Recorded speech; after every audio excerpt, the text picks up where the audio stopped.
Welcome in, everybody.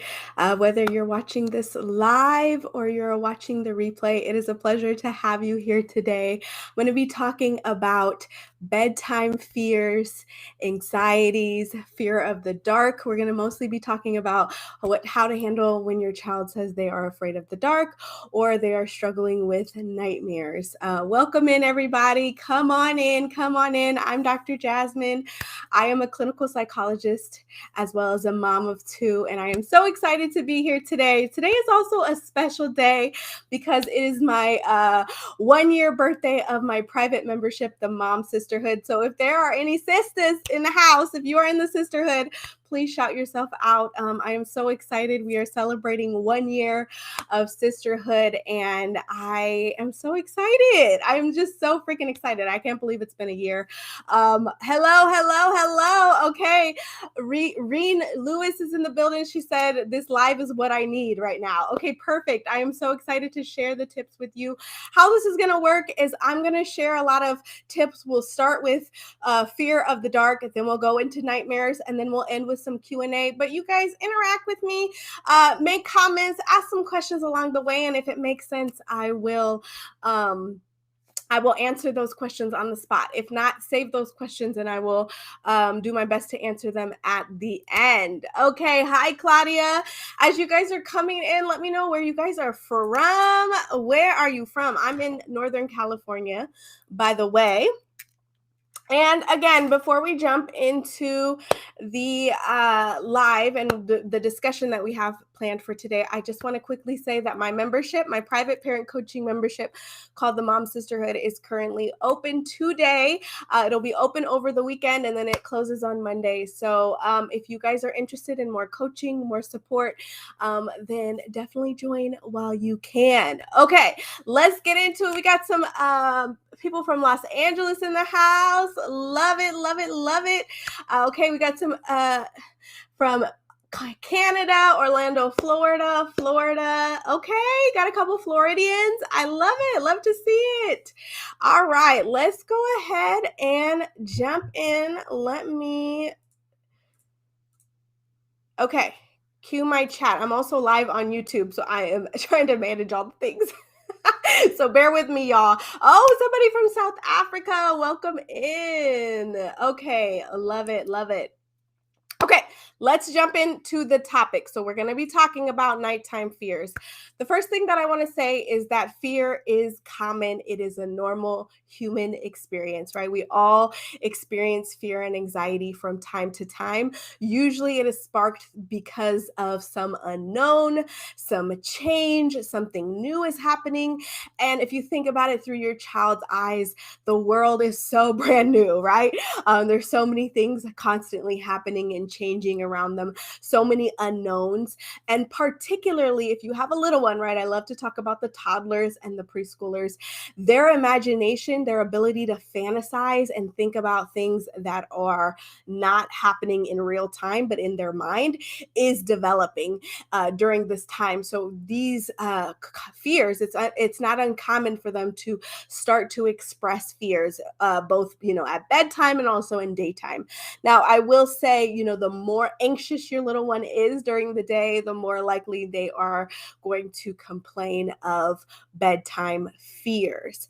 Now, there's a continuum to this, right? So there are little ones who have maybe a nightmare here or there, and you're like, whoa, what just happened? That's rare, to little ones who are having them more nights than not. So I would say, it's definitely not uncommon to have them here or there. If you're struggling with having them more times than not, or your child is feeling highly anxious, then you definitely want to look at what's going on during the daytime. Is there any family issues? Like oftentimes if there's a huge stressor or even a traumatic event, or a change in the family, like a divorce or welcoming a new sibling or starting a new school or just starting a new school year, which are things that we're going through right now. Halloween's coming up. Hello, right? Lots of things happening, lots of scary decorations. So if your child is struggling with a lot of nighttime anxiety, definitely take inventory of what's going on in the daytime. Okay. And I'm going to talk about how, practically speaking, what that looks like what are some of the conversations to have with your little one? Okay, welcome in, y'all. Oops, my chat wasn't updating. Oh, I hate that. Okay, cool. Now it is. Okay, cool. Okay, so let's talk about fear of the dark. So that usually happens around 2 or 3. This is the time when usually little ones will start to complain of the fear of the dark. And let me know in the chat. Let me know, is your little one afraid of the dark? Okay, so I have 2 little ones. I have a 3-year-old and I have a 4-year-old. My 3-year-old, she's fine. She's fine with the dark. She loves her sleep. She is fine. Now, my 4-year-old, on the other hand, she has different sleep needs. And she also has had a long time, she's also had a long history of fears of the dark. And so this is something we know very, very well. So I'm going to share some tips, some things that we've tried. Then I'm going to also kind of catch you up to speed with how she's doing right now. Welcome in, you guys. As you guys join, we are talking about bedtime fears as well as nighttime nightmares. Okay. And also, if you are watching on YouTube, okay, Deborah said, yes, fears of the dark. Okay. Thank you, Deborah, for letting me know. If you're watching on YouTube, please let me know if the audio is good, because last time it was not. And I didn't realize that until after it was over. So let me know on YouTube if you guys can hear me okay. Okay, so usually happens around 2 or 3 as they're developing imagination. So the first thing that you want to do is approach this with curiosity. Okay, Cassie says she has a 4-year-old who's afraid of the dark too. Okay, I see you. Approach it with curiosity. Don't assume that you know why they're afraid of the dark. I would ask them, what do you think is in the dark, right? What does your mind tell you about the dark? That's a really good question. What does your mind tell you about blank? Can be a really great curiosity question about any kind of anxiety, because it objectifies their fear, right? It places them outside of their fear so that they can think about it from an objective standpoint, right? So what does your mind tell you about the dark? Oftentimes, and this is what I've uncovered through talking with my daughter, is she's afraid of shadows. Let me know in the chat if any of your little ones have been afraid of shadows, right? Shadows are spooky. They're scary, right? And so whenever possible, quick tip, try to, if your little one says they are afraid of shadows, of course, try to eliminate the shadows. Or what I do is I explain, what shadows are. We go take a closer look at them, and you can play different shadow games, where you make faces on the wall with the shadows, kind of play around with it, help them dispel that myth that there's something spooky there, and just help them understand that's just how light and darkness work. And also you can there's like these flashlights that project onto the wall, kind of like a shadow, and so that can be a fun way to introduce the idea of shadows. You can also, if your little one is afraid of the dark right now, have like parties in the dark, right? Bring glow sticks, again, bring your flashlight, there's projectors, you can bring those out, have music, and kind of just normalize being in the dark, but also, in a safe, help them feel safe because you're there and you're having fun. And you can also, another quick tip before I kind of share our approach, is you can make a game out of it. Like, okay, we're going to conquer our fears. And, if you're able to conquer your fear in the next morning, then, you'll get a sticker or something. You can experiment with that, maybe even a sticker chart, or just, again, making it a game out of it. But I wouldn't start doing this until you've had a conversation with them, dispelled any myths that they had, made a game out of it. So here's the thing about what we're doing. We've done a lot of these things, and a lot of these things have helped her. But ultimately, y'all, we turn off the light and she turns it back on. And she sleeps with the light on, and I'm okay with it. And the reason why I'm okay with it is because it doesn't interfere with her sleep. She plays a little bit and then she goes to sleep. And then after she goes to sleep, we turn off the light, and it's usually okay after that. So we've kind of rolled with it, rolled with the resistance. We've done a lot of education. Also, I'm huge on children's books, and I have created a list on my Amazon page, which if you go to amazon.com/shop /the Mom Psychologist, then you will see the book list that I have for you. So we've read a lot of books: Fears of the Dark, Scary Dreams. And that has been helpful. So definitely try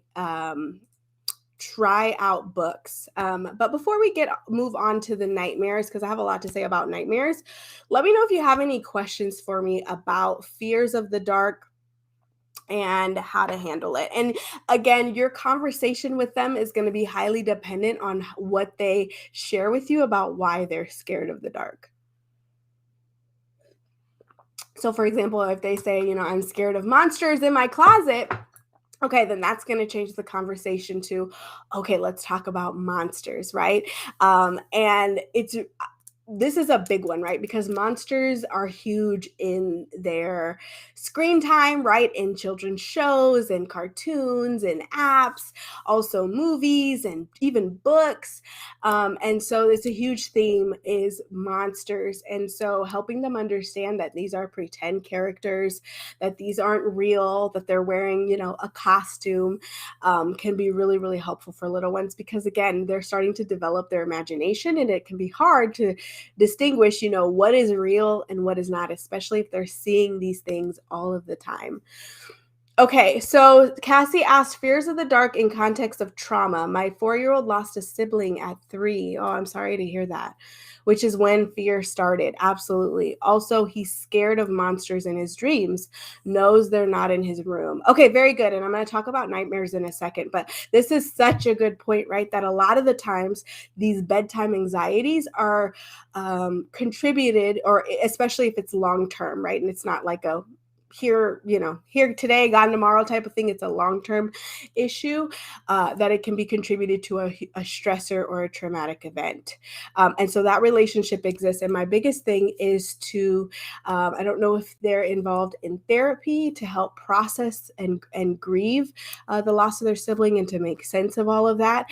It's not uncommon for them to start, being scared of death and scared that they're going to die too, or another loved one is going to die. So I really recommend when we talk about trauma, childhood trauma, especially early intervention is so important. So if you have the resources, check with your insurance, but definitely reach out to a child and family psychologist or therapist who can work one-on-one with them. I think that is really, really important. And I'm so glad that you mentioned that, Cassie, and I'm glad that you shared that with us. I'll also share a little bit about signs that maybe you should reach out to somebody else for more help. But definitely when we're thinking about trauma, I would definitely not hesitate to reach out to somebody who can work more one-on-one, right?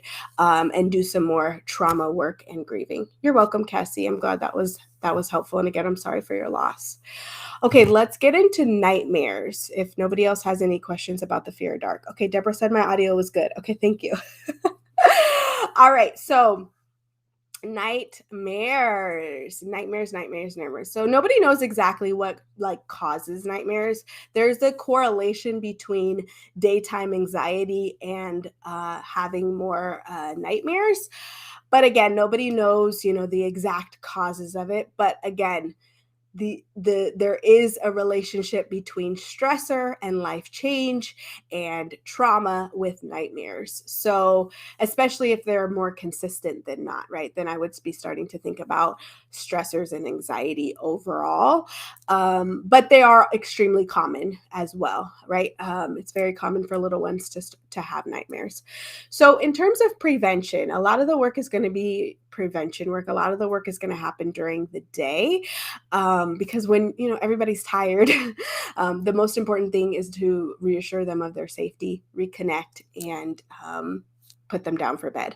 But during the day is when you can do some prevention work. The first things first, I've been spending a lot of time talking about bedtimes, and I have a video on my YouTube channel about bedtime routines, because this is really, really important, is making sure that your bedtime routine involves a lot of connection and calm down time. Super important. Also making sure that they are getting enough sleep and they're not going to bed overtired, because that has also been a risk factor of nightmares as well as night terrors, which I'm happy to talk about night terrors if anybody has any questions about that. But definitely want to do inventory, make sure that they're getting a lot of great sleep, and that their routine. Definitely check out my nighttime routine if you haven't already, because I share kind of some of the things that are working for us right now in our routine.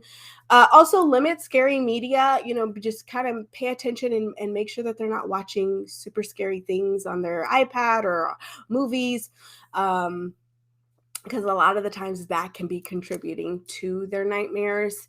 Offer them comfort items at nighttime, a stuffed animal, and you can kind of, spend some time before they go to bed, preparing for this and planning. Like, okay, what will make you feel more comfortable? What can we change in your room? Maybe should we have a night light or a projector or a special bedtime item? You can, have them pick something out at the store, and kind of get them involved in the process, right? The more that they feel included in the process and they feel like it's being taken seriously, the more successful it will be. So definitely include them in the process and ask them this question. What is going to help you find comfort in the middle of the night? Okay. The idea being that they can have agency over calming themselves down and that it's not going to be you all the time, right? That's the overall goal. So ask them, what is going to help you calm down at nighttime? When you get scared, when you have a scary dream, what's going to help you calm down? And then,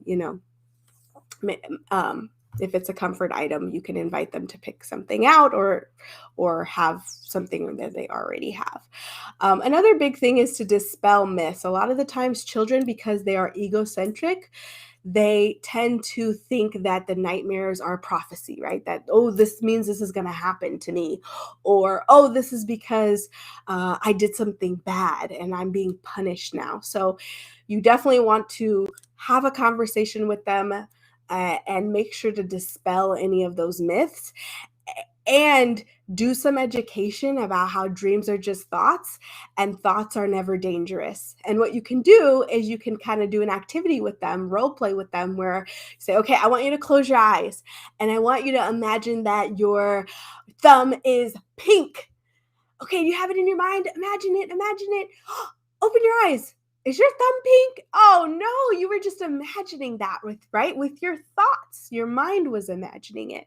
So doing that and then maybe closing your eyes and thinking, oh, I want you to imagine there's a pink elephant in the room. Oh, open your eyes. Oh, there's no elephant. It was in your mind. So doing some education, making it silly, making it playful, but ultimately teaching them thoughts are never dangerous, right? Our dreams are just thoughts and thoughts are never dangerous. Can be really, really helpful for them. Okay, let's talk about in the moment. Okay, it's nighttime, it's 2 a.m., and your little one has just woken up and complained of having a nightmare. What in the heck do you do? Reassure them. Your number one goal in those moments is to reassure them that they are safe, right? And that you are here. Reassure them of your presence. I'm here with you. You are safe. That was your mind. Those are just thoughts. You are safe, right? And then label what happened. Dan Siegel has a really good book called The Whole Brain Child, and Bryce Payson, Tina Bryce Payne, and they talk about naming it to tame it, and how this, especially if your child has experienced a stressful event or trauma, you want to name what they experienced and tell a story around it. Now, of course, it's the middle of the night, so you don't want to be really long about it, but you can just simply say, okay, you had a bad dream, right? And now you woke up and you are safe now. But telling a little quick story can help them integrate their emotional brain, right hemisphere, with their left brain, which is the linguistic. This is why journaling helps. This is why therapy is so powerful. It's because when we can put words to our experiences, it really, really helps. And so you can do this during the day. Absolutely do this during the day, but in the nighttime, you can do that as well. Just really quick, okay? Keep your words simple, though. You don't want to go on and on and on and wake them up even further. And then offer comfort. And again, go back to the comfort item, right? So that's why the prevention work helps. Okay, what's going to help you feel comfortable? Oh yeah, that's right. Okay, hug, your little bear or whatever it is. And then, help them get back to rest. Now, here's the biggest thing. Okay, do not have sleepovers. And what I mean by sleepovers is don't invite them back into your bed. Don't let them crawl back into your bed. Don't get in the bed with them unless, okay, big caveat, if you're fine with that, if that's okay with you long term, then it's fine with me, right? If it works for you, I'm not against co-sleeping at all. So if it works for you, it works for me. I'm just saying if you're not okay with this being more of a long-term thing, then you definitely don't want to start doing that. And I know it's tempting, right? They're scared. You want to reassure them. You're tired. You're ready to go back to sleep. So you're looking for some short-term solutions, but it's a short-term solution that can really backfire long-term because they're going to grow to expect that. So you definitely don't want to start having sleepovers. I know it is tempting. I know. And if that's the case that you've kind of started that bad habit, then you want to have a talk with them during the day, right before bed. Okay, this is the new plan. This is why we're coming up with a new plan, and just be very consistent and be a brick wall, right, about it, and just be consistent during the night to keep them in their bed. Okay, that I think is all I have for you. I do want to end it by saying, when do you seek help? And I want to kind of just speak in general anxiety, right? When does my child's fears become a concern, or when should I reach out for more help? And I will say, if it is starting to impact their sleep more nights than not, or just their overall functioning, right? Because sleep has major impacts in how they do at school, their overall behavior during the day, all that good stuff. So if it is starting to become severe, maybe you're trying some of these tips consistently and nothing is getting better, maybe it's even getting worse, then you definitely want to reach out to support. You can check with their pediatrician, check with a local therapist or a psychologist. Or also, again, if your child has experienced trauma, if they've experienced a really stressful traumatic event, definitely reach out for more support, right? There is help out there. You don't have to try to help them on your own with this. And a lot of the times it's going to take some more long-term work. And children are incredibly resilient, but early intervention is so important, especially when we think about trauma. Okay, that is all I have for you guys. I hope that was helpful. I want to kind of just open it up to any questions that you guys have. Again, my private parent coaching community called the Mom Sisterhood is currently open for enrollment, but it closes on Monday, so it's only open through the weekend. And every month, members get new classes around discipline, positive parenting, tantrums, sibling arguments. This month's masterclass is about setting boundaries with family as we approach these holiday seasons. Next month, we're going to have a masterclass on how to work with your partner or your co-parent around discipline, because I know that's a sore spot for a lot of us. And so, yeah, we have master classes. We're also going to be having a live bonus class. We do private Q&A coaching calls where you can ask questions, and basically I coach you. So if you're looking for more guidance, more support, you want me to coach you through these things, then definitely check out the Mom Sisterhood. It is currently open for enrollment. Oh, you are welcome. You are welcome. Pitter Patter. I love that name. The comments are rolling in, so if I've missed your question, you've already asked it, don't be afraid to just copy and paste it. So let's do some Q&A, some Q's and A's. Mountain Mama over on YouTube said, I love that. Such a great tool. Oops, I forgot what you were saying, but you are welcome. I'm glad it was helpful.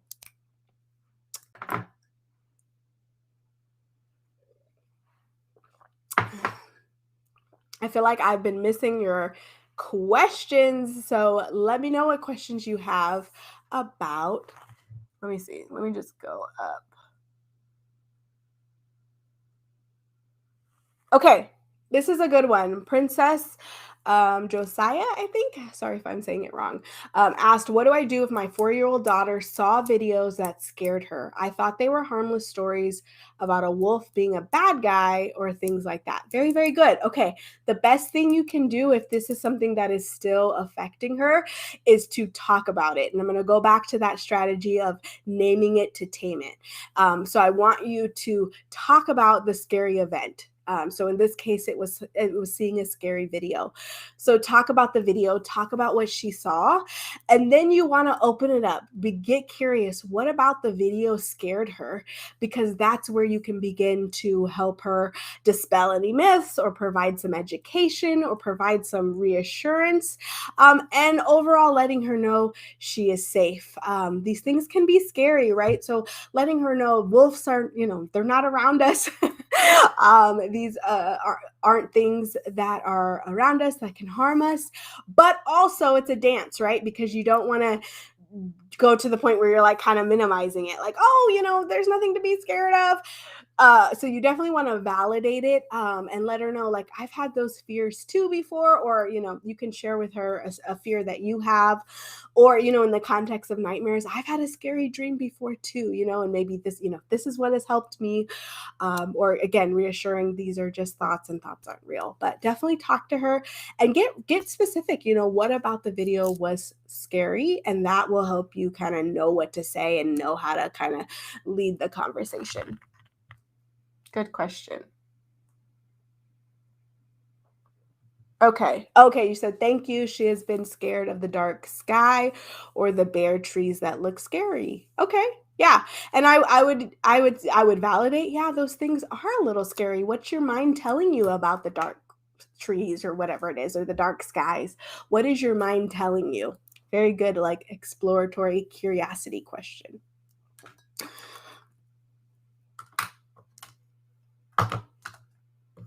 All right, you guys, if nobody has any other questions, then I'm going to wrap it up here. Thank you guys for tuning in. In October, I want to spend a lot more time talking about discipline and intense feelings. So be on the lookout for more lives around these topics of discipline, setting boundaries, tantrums, and all of that good stuff. So thank you guys again for joining me, and I will see you guys in the next one. You are welcome. Thank you for hanging out with me. Happy Friday, y'all. Have a good weekend. Bye.